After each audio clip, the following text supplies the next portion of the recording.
Just last week, I got a message from somebody who's starting an influencer marketing program for their skincare brand, and they sent me an email saying, hey, this is an influencer. They sent me a link. They're asking for $800 for a post. Should we do it? And that made me realize almost that most of these basic questions in influencer marketing, like how much should you pay influencers, are still unanswered in this space. And I get emails, messages like this all the time. So if you are beginning to work with influencers, if you have these questions, and if you love coffee as much as I do, then stick around till the end of this video, because I'm going to break down, I'm going to give you like a little bit of formulas. I'm going to give you some thumb rules. I'm going to break down exactly how you should think about influencer pricing, so this question about pricing never arises again. Let me sip on my coffee and let's dive in. So I'm gonna maybe break this down into 3 parts, right? So part 1, very basic, right? 101 stuff, like what should you look for when you're determining pricing for an influencer, right? Basic things. The most obvious thing that you look for is follower count, right? Follower count is a little bit overrated. Simply determining an influencer's fees based on their follower count is kind of like going to buy a car and then looking at its wheels, and you like because you like its wheels or because you like its fuel efficiency, just buying that car. Is that a factor? Yes. But is that the only thing that should matter when buying a car? Of course not, right? So there's all these factors. It's same with influencers, right? Follower count is definitely one of the factors that matters, right? More followers usually get more reach. Lesser followers, very likely cheaper placements. You could even do gifting, seeding, get a large volume of creators. There's trade-offs on both ends of the spectrum. Again, I've done detailed videos breaking down exactly which follower count of influencer you should work with, so go watch that. But follower size is a parameter that you should care about when determining pricing. Let's get that out of the way. Very basic, right? Second thing, obviously, engagement rate. Like, are their followers even seeing their posts? They have too many followers, very little engagement rate. Doesn't matter because they have a lot of followers. See this a lot with YouTubers, especially. They have so many subscribers at times, like some of these YouTubers, but their videos get like 1 million subscribers. The video gets 5,000 views. It's not uncommon. So make sure that you're looking at their engagement rate aside from just audience size. Third thing, which I don't see a lot of people looking for, is comment sentiment, right? So look at some of the comments on some of their posts. The way I break it down is 2 types of sentiments, right? Is it buying sentiment or is it influencer appreciation, right? A lot of influencers, especially in fashion, skincare, makeup, it's not nothing about the product. The comments are not something like, I want to buy this, because that's a buying intent comment, or the comments are mostly just like, hey, you look so pretty in this, you're so beautiful, blah, blah, just emoji comments, things like that. So if you have very high quality comments, or people are actually engaging, maybe asking questions about the product or about whatever routine they've shared, that's a buying sentiment comment, versus if the comments are just emojis or they're just simply appreciating the influencer, maybe sucking up to them a little bit, probably not the best. Even if the audience is engaged, you want to make sure they're engaging for the reasons you want them to engage, right? So you want them to buy at the end of the day. So if they don't have buying sentiment comments, maybe you should reduce the pricing a little bit and be a little bit less flexible with how much you pay this influencer. Fourth thing is diehard fans. Now, you won't find this metric anywhere else except SARAL, so this is a little bit of a selfish plug, but it's also selfless because I'm giving away the Chrome extension for free. Use the SARAL Chrome extension. We'll show it somewhere here in on the screen overlay. But basically, it shows you diehard fans, which means it's like a percentage that shows what percentage of their audience might buy, which is very crucial. If their diehard fans is high, that means you can pay them more money and potentially make an ROI out of it. So make sure, fourth thing, you look at diehard fans if you're using the free SARAL Chrome extension. I'll link it in the description below. And maybe like final thing I would mention in like one of the core components is brand fit. Follower count may be in place, engagement rate may be in place. They maybe like have a lot of diehard fans that actually want to buy. They have good comment sentiment. But if it's not a fit for your brand, it's useless. Why are you working with somebody that does not have brand fit? That doesn't make any sense. So make sure that the people that you're vetting actually have brand fit. A lot of the times, especially when brands are new, they tend to go for influencers that are maybe a little bit too huge and they're like not necessarily a brand fit, but they kind of like are famous, so let's just work with them. And obviously you're not dumb. Obviously you're not going to be a skincare brand that works with like a whatever like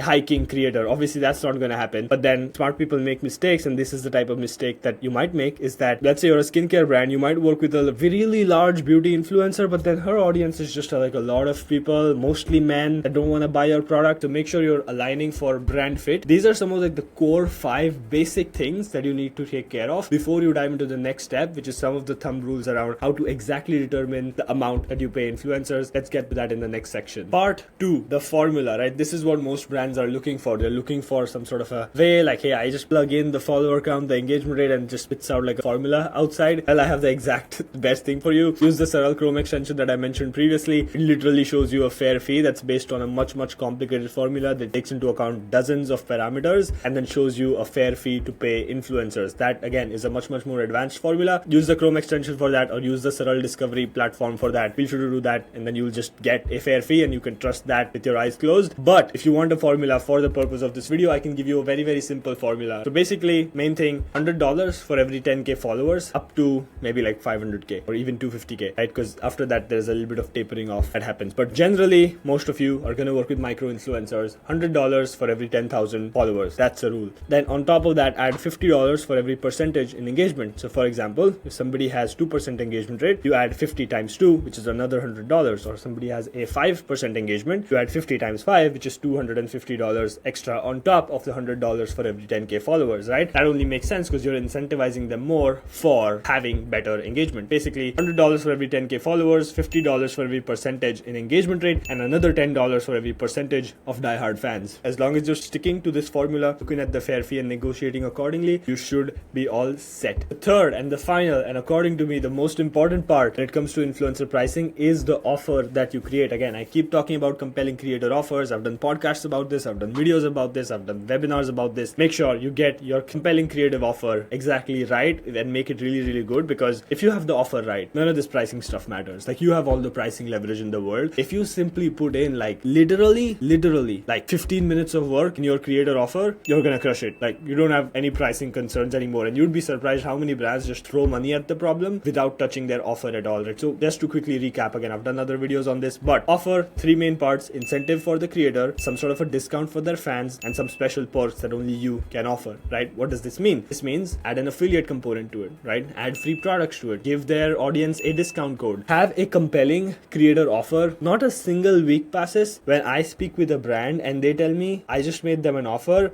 and I have like a 80% acceptance rate on my emails. Not a single week also goes when I speak with a brand and they say, hey, nobody's accepting our offer, and their offer is just something like, hey, make UGC for us and we'll pay you something like very, very boring, something like that, right? So make sure you're making a creative, compelling creator offer. It's kind of like a lubricant for your whole process, right? It just makes the whole process smooth, keeps your program just flowing, and gives you all the pricing negotiation leverage that you want. So again, three parts just to wrap this up. The notion of what is the right price to pay influencers can be determined with some sort of like basic metrics that you should look at, followed by the formula that I shared with you, right? Use that, use the SARAL Chrome extension. That'll set you up, but go beyond just like these kind of formulaic metrics or ways of determining how much to pay influencers, and make a really, really compelling offer. I know if you have budget, you want to just throw money at the problem and get a lot of influencers to post about you, but trust me, in the long term, take that 15 to 20 minutes of extra effort, put that into your creator offer, test different offers every week, test different influencer niches every week, and you will find that there is some sort of this like weird offer influencer fit that happens, and then people just want to promote you for free after that. I hope this video was helpful and was what you're looking for. If you liked it, leave a comment below. If you want to check out SARAL, book a call with my team in the description, and until next time,